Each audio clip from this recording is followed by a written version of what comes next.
Tras 30 años de gobierno conservador, en 1861 se inició un período de dominio del Partido Liberal caracterizado por la riqueza económica obtenida de la explotación minera del salitre en la zona de Antofagasta, lo que provocó diferencias limítrofes con Bolivia, país que reclamaba dicho territorio como suyo. En 1865, Chile entró en guerra contra España. El 31 de marzo de 1866, la escuadra española, al mando del almirante Casto Méndez Núñez, bombardeó por 3 horas la ciudad de Valparaíso. El conflicto fue exclusivamente marítimo y terminó formalmente en 1883 con la firma del Tratado de Paz y Amistad entre ambas naciones. Aunque Chile y Bolivia habían firmado tratados de límites en 1866 y 1874, no lograron resolver sus disputas. El 14 de febrero de 1879, se efectuó el desembarco chileno en Antofagasta, iniciando las acciones militares contra Bolivia. En 1873, se había suscrito el Tratado de Alianza Defensiva Perú-Bolivia, por lo que Chile declaró la guerra a ambos el 5 de abril de 1879, iniciando formalmente la Guerra del Pacífico.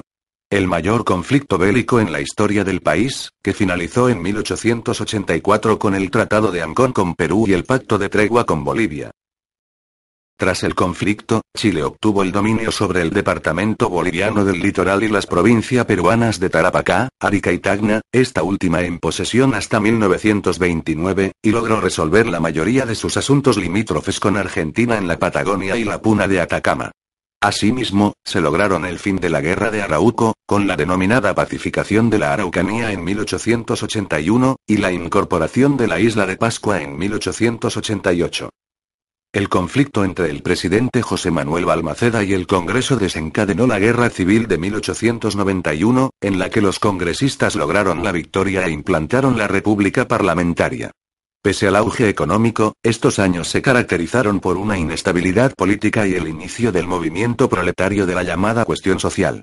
Esto porque existía una desigual distribución de la riqueza, la cual se fue haciendo insostenible a medida que pasaba el tiempo.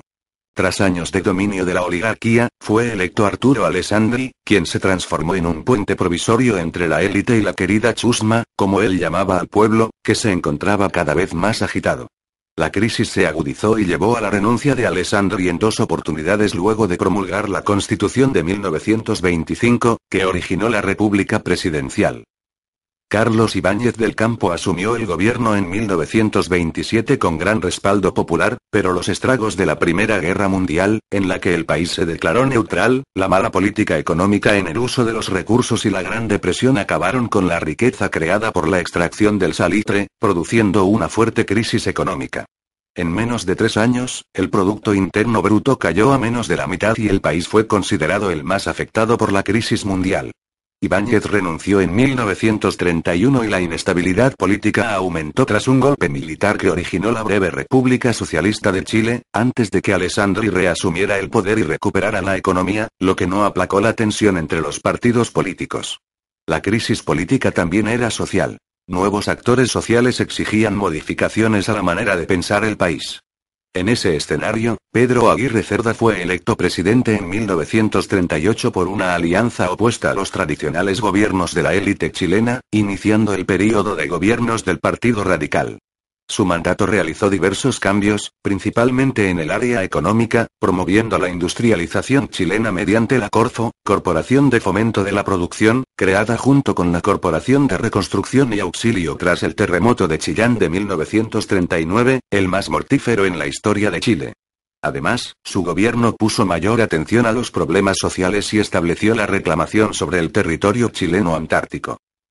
Su sucesor Juan Antonio Ríos se enfrentó a la oposición y a las presiones de Estados Unidos durante la Segunda Guerra Mundial para declarar la guerra al Eje, países con los que rompió relaciones diplomáticas en 1943. Posteriormente, Chile declaró la guerra a Japón y fue uno de los 51 estados fundadores de la ONU, Organización de las Naciones Unidas, en 1945.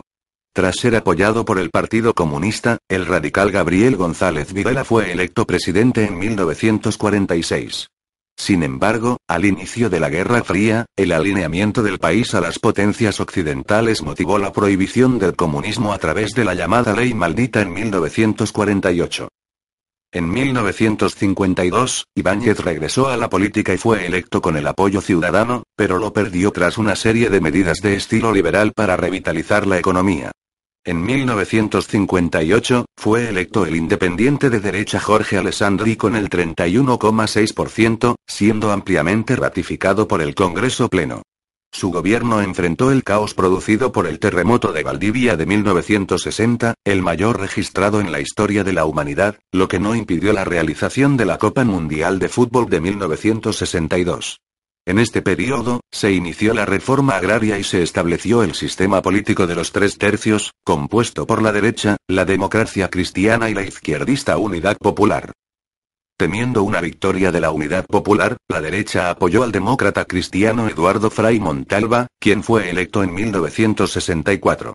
Pese a que intentó realizar su programa de gobierno llamado Revolución en Libertad, a través de la expansión de la reforma agraria y la chilenización del cobre, la ascendente tensión política produjo una serie de enfrentamientos a fines de su mandato.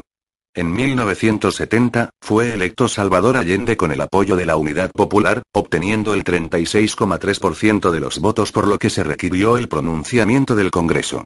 Su gobierno enfrentó problemas económicos externos, como la crisis mundial 1972-1973, una errática política económica y la fuerte oposición del resto del espectro político y del gobierno estadounidense de Richard Nixon. El cobre fue nacionalizado en 1971, pero esto no impidió que el país cayera en una crisis económica y que la hiperinflación llegara a cifras de alrededor del 600 y 800%. Augusto Pinochet. Los enfrentamientos callejeros entre opositores y adherentes de la Unidad Popular se hicieron frecuentes y alcanzaron altos niveles de violencia. Allende, que creía en una revolución democrática, perdió el apoyo del Partido Socialista, que creía en la legitimidad de un levantamiento popular armado para retener el poder. Finalmente, el 11 de septiembre de 1973 se produjo un golpe de Estado que acabó con el gobierno de Allende, quien se suicidó tras el bombardeo al Palacio de la Moneda.